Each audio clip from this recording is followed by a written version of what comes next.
नमस्कार जय जगन्नाथ शुभ संध्या समस्त को। तो बर्तमान आम रामचरित मानस आरंभ करवा। बर्तमान मो पाखे अच्छी रामचरित मानसर बालकांड 128 नंबर दोहा आउ 128 नंबर दोहार चारिटा चौपाई बर्तमान में आपको शुणेबी। देखु आम ए गुरु को स्मरण करवा आ गुरु को स्मरण करके रामचरित मानस आलोचना करवा। ओम गुरुदेवाय नमः, ओम गुरुदेवाय नमः, ओम गुरुदेवाय नमः। देखु बर्तमान आम 128 नंबर दोहा मु पढ़ी आपणकर सामने। रूख वदन करि वचन मृदु बोले श्री भगवान, तुम नर सुमिरन ते मिताही मोह मोर मद मान।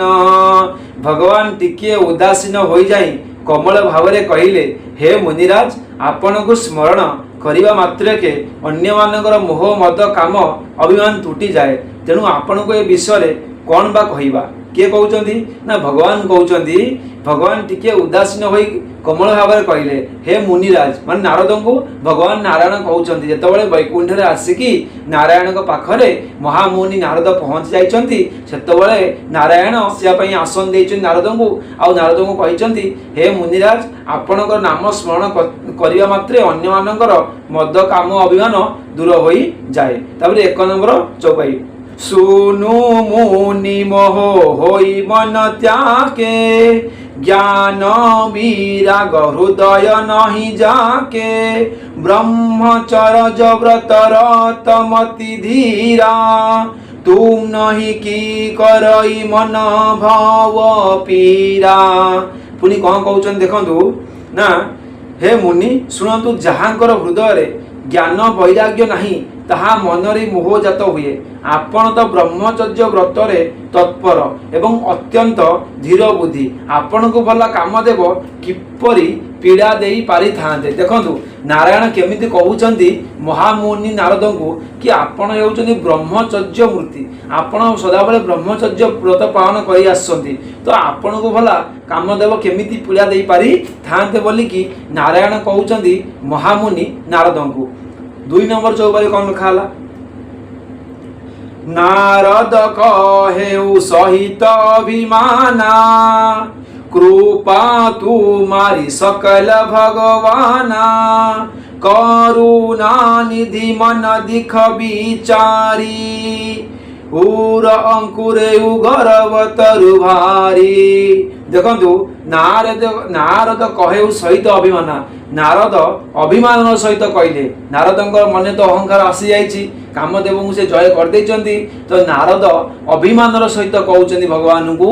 कौन कहउचंती देखंतु ना, नारद अभिमान सहित कहले, भगवान ये सब तो आपनक कृपा, करुणा निधान भगवान विचार करी देखिले जे नारदंक मनरे एक विराट गर्भ वृक्षर अंकुर ग्राम होलानी। कहउचंती जेतेबाला नारद कहचंती ए भगवान ये सब तो आपण कृपा, तो भगवान नारायण देखिले नारदंक मनरे एक गर्भर विराट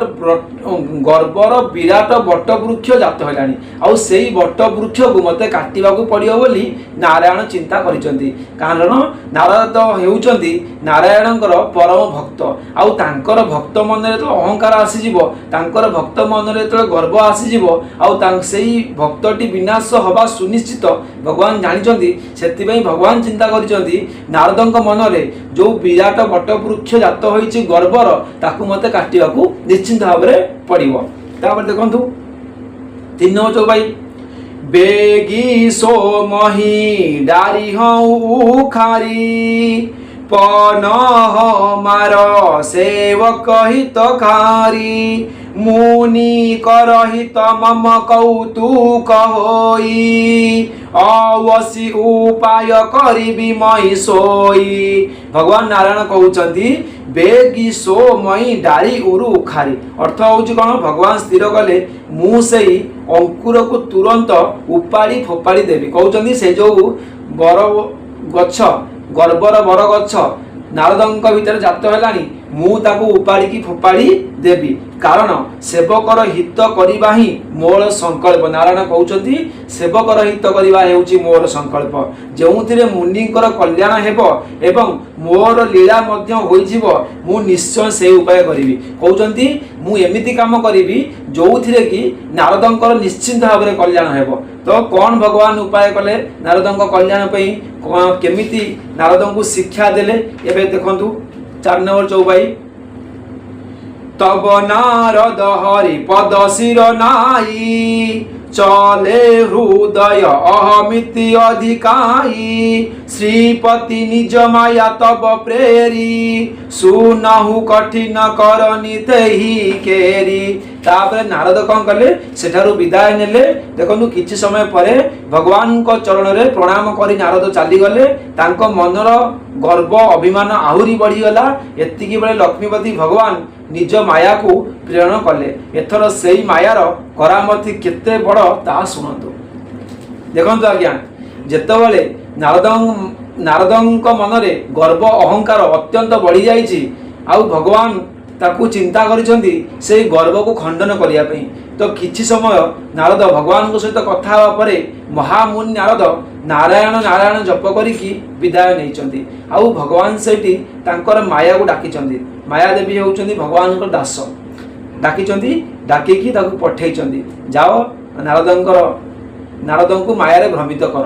आ केमिति नारदंको माया रे भ्रमित करूचंती भगवान नारायण आमे काली की पढ़िबा 129 नंबर दुहा सहित।